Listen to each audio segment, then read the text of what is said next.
The Asius Story. This is the true story of high-fidelity personal listening devices, earbuds, and in-ear monitors, and how their inventor prevented these from further deafening the world.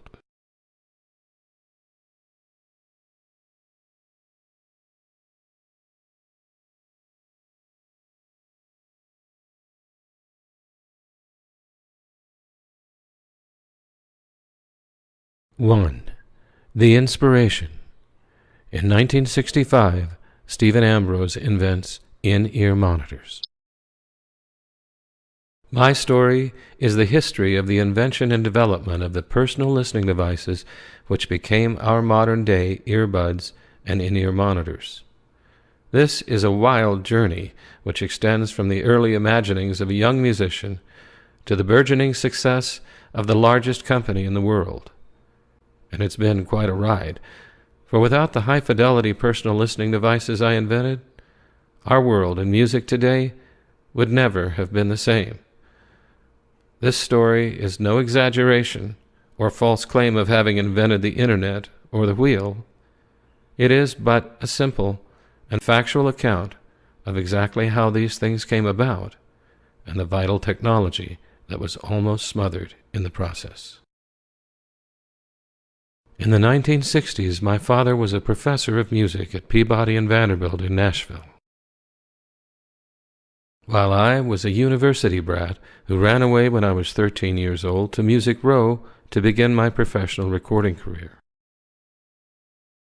My first recording session took place in 1965, where I was thoroughly baptized in the realization of the importance of sound and its vital impact on music and life. Johnny Cash was recording in the studio next door. I was invited to listen and was amazed by how fantastic his voice sounded over the headphones. I realized that if I could hear myself that way on stage, I would sound better to myself as well as my audience, so I went home and found some transistor radio earpieces. I used some hollowed-out swim earplugs together with some silly putty to fashion the first crude in-ear monitors.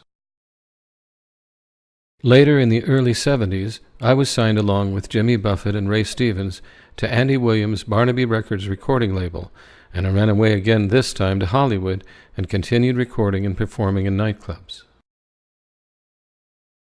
As the years followed, I got to perform with many of my heroes, from Roger McGuinn of the Byrds to Jimmy Webb and Brian Wilson from the Beach Boys. And all the while, I continued perfecting my in-ear monitors for professional use. 2. The evolution. Professional musicians are protected from excessive stage volumes, rock concerts take professional in-ear monitors global, personal stereo industry emulates and blossoms. Hearing damage begins to increase dramatically among wearers.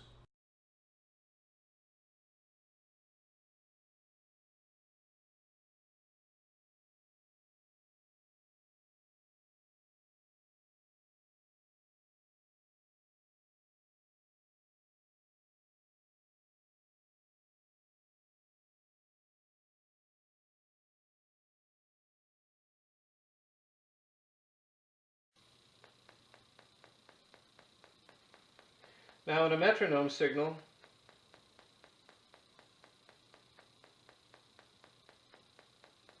you can see quite distinct motion here,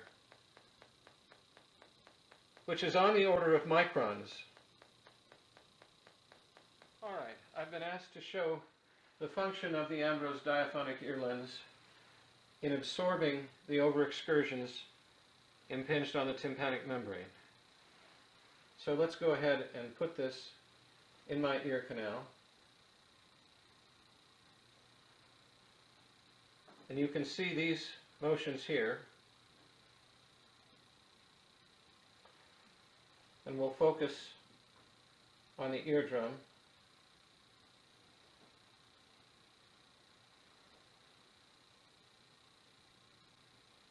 And we can see that this motion, which was so great that we had up here, is now gone.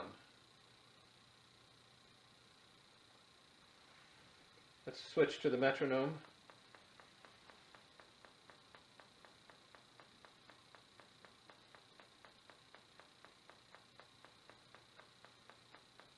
And we see that the membrane is absorbing these overexcursions.